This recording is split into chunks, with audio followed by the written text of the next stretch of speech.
नमस्कार साथियों, welcome to learn easy. संपूर्ण संविधान श्रृंखला का ये पहला वीडियो है। आज के इस वीडियो में हम चर्चा करेंगे संविधान की उत्पत्ति और उससे रिलेटेड कुछ महत्वपूर्ण बिंदुओं पर। सबसे पहले हम बात करते हैं संविधान के परिचय।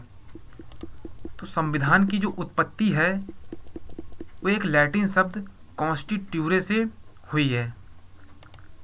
संविधान का अर्थ होता है प्रबंध करना, व्यवहार करना या आयोजन करना।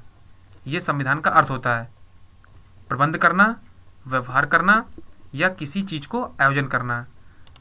संविधान एक मौलिक दस्तावेज है जो राज्य के 3 अंगों की स्थिति एवं शक्तियों को स्पष्ट करता है। ये 3 अंग कौन कौन से हैं? सबसे पहला है हमारा विधायिका, दूसरा है कार्यपालिका, तीसरा है न्यायपालिका। अब हम बात करते हैं आगे। भारतीय संविधान का जो विकास है वो 1600 ईस्वी से प्रारंभ होता है। इसका मतलब ये है कि जिस समय भारत में ईस्ट इंडिया कंपनी ने बिजनेस शुरू किया था उस समय ही भारतीय संविधान का विकास प्रारंभ हो गया था। आगे हम बात करेंगे कुछ बिंदुओं पे। भारत का जो संविधान है वो लिखित और विश्व का सबसे बड़ा संविधान भी है। जब भारतीय संविधान तैयार हुआ तब इसमें 395 अनुच्छेद और 8 अनुसूचियां थीं। वर्तमान में इसमें 444 अनुच्छेद व 12 अनुसूचियां हैं। भारत का संविधान कठोर एवं लचीला का मिश्रण है। विश्व में सबसे पहला लिखित संविधान अमेरिका का है। क्वेश्चन यहाँ से बनता है, विश्व में सबसे पहला लिखित संविधान किस देश का है? इसका आंसर होगा अमेरिका का। आगे हम बात करेंगे 1773 का रेगुलेटिंग एक्ट। साथियों, जैसा कि हम जानते हैं भारत में अंग्रेजों का शासन रहा है और अंग्रेजों ने समय समय पर भारत पर शासन करने के लिए एक्ट पारित किए और उन एक्टों के द्वारा ही उन्होंने भारत पर शासन किया। आइए देखते हैं कि 1773 के रेगुलेटिंग एक्ट में क्या क्या बदलाव किए गए। सबसे पहला बदलाव इसमें ये हुआ, जो बंगाल का गवर्नर था उसे बंगाल का गवर्नर जनरल बना दिया गया।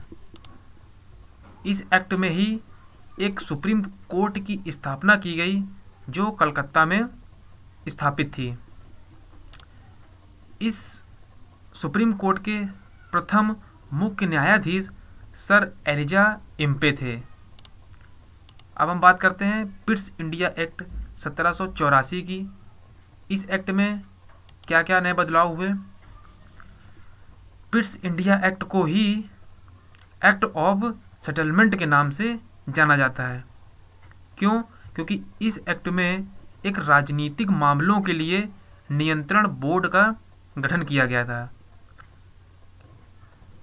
एग्जाम में क्वेश्चन आएगा, किस एक्ट को एक्ट ऑफ सेटलमेंट के नाम से जाना जाता है? इसका आंसर होगा पिट्स इंडिया एक्ट 1784। 1909 का मार्ले मिंटो सुधार अधिनियम। इस अधिनियम में सबसे पहली बार मुस्लिम समुदाय के लिए पृथक प्रतिनिधित्व का उपबंध किया गया। इस प्रयास के कारण लॉर्ड मिंटो को सांप्रदायिक प्रतिनिधित्व का जनक भी कहा जाने लगा।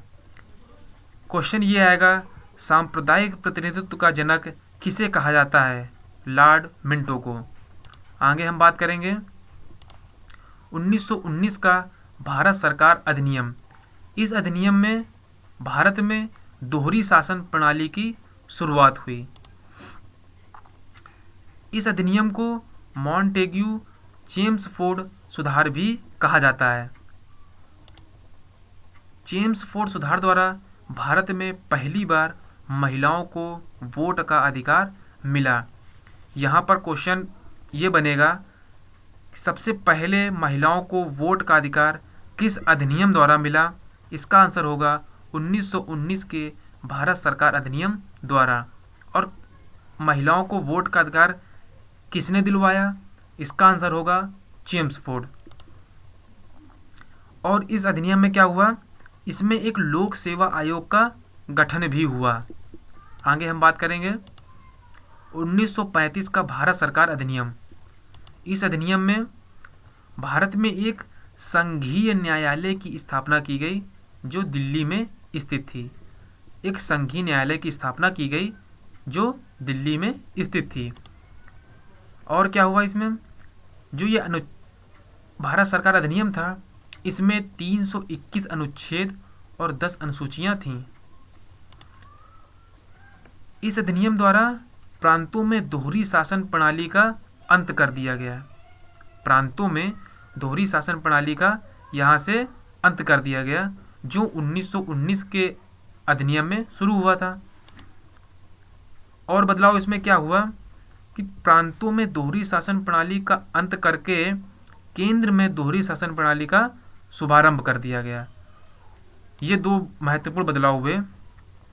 इस वजह से इस अधिनियम को भारत का मिनी संविधान का दर्जा दिया गया है। भारतीय संविधान की रचना, कैसे भारतीय संविधान की रचना हुई, आइए देखते हैं।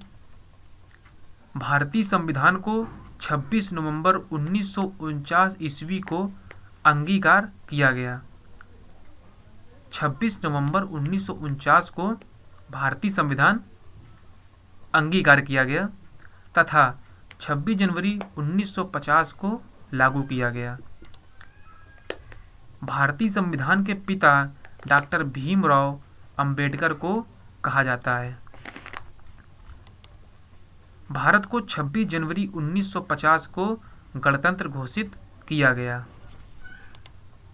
जब संविधान लागू हुआ उस समय उसमें 395 अनुच्छेद तथा 8 अनुसूचियां थी। जिस समय भारतीय संविधान तैयार हुआ उसमें 395 अनुच्छेद तथा 8 अनुसूचियां थीं। पहली बार संविधान सभा की अवधारणा स्वराज पार्टी ने 1935 में प्रस्तावित की थी। क्वेश्चन सबसे यहाँ बनता है, सबसे पहले संविधान सभा की अवधारणा कहाँ की गई या किसने की? तो स्वराज पार्टी ने 1935 में की। संविधान सभा में कितने सदस्य थे? संविधान सभा में 389 सदस्य थे। इनमें से 292 ब्रिटिश प्रांतों से, 93 देसी रियासतों से, 4 चीफ कमिश्नर क्षेत्रों से नियुक्त किए गए थे। हैदराबाद एक ऐसी देसी रियासत थी जिसके प्रतिनिधि संविधान सभा में सम्मिलित नहीं हुए थे। ये एक अपवाद है। यहाँ से क्वेश्चन ये बनेगा, ऐसी कौन सी रियासत थी जो संविधान सभा के सदस्य में शामिल नहीं थी? आंसर होगा इसका हैदराबाद। संविधान सभा की प्रथम बैठक 9 दिसंबर 1946 को हुई थी, जिसमें एक अस्थायी अध्यक्ष डॉक्टर सच्चिदानंद सिन्हा को चुना गया। संविधान सभा की प्रथम बैठक 9 दिसंबर 1946, ये एग्जाम पर्पज से महत्वपूर्ण है और इसमें पहले अस्थायी अध्यक्ष डॉक्टर सच्चिदानंद सिन्हा को चुना गया, ये भी इम्पोर्टेंट है। 11 दिसंबर 1946 को डॉक्टर राजेंद्र प्रसाद को संविधान सभा का स्थायी अध्यक्ष चुना गया। संविधान निर्माण प्रक्रिया में कुल 2 वर्ष 11 महीने और 28 दिन का समय लगा। ये टोटल समय लगा, कितना लगा? 2 वर्ष 11 महीने और 28 दिन। और इस पूरे कार्य पर लगभग 6.4 करोड़ रुपए खर्च हुए। संविधान के प्रारूप पर कुल 114 दिन बहस हुई। इसका मतलब ये हुआ 114 दिन की बहस के उपरांत संविधान तैयार हुआ। साथियों, आज के इस वीडियो में सिर्फ इतना ही। इसका अगला भाग अगले वीडियो में, आगे चर्चा हम इसकी अगले वीडियो में करेंगे। अगर आपको ये वीडियो अच्छा लगे तो आप इसे लाइक और सब्सक्राइब करना ना भूलिएगा।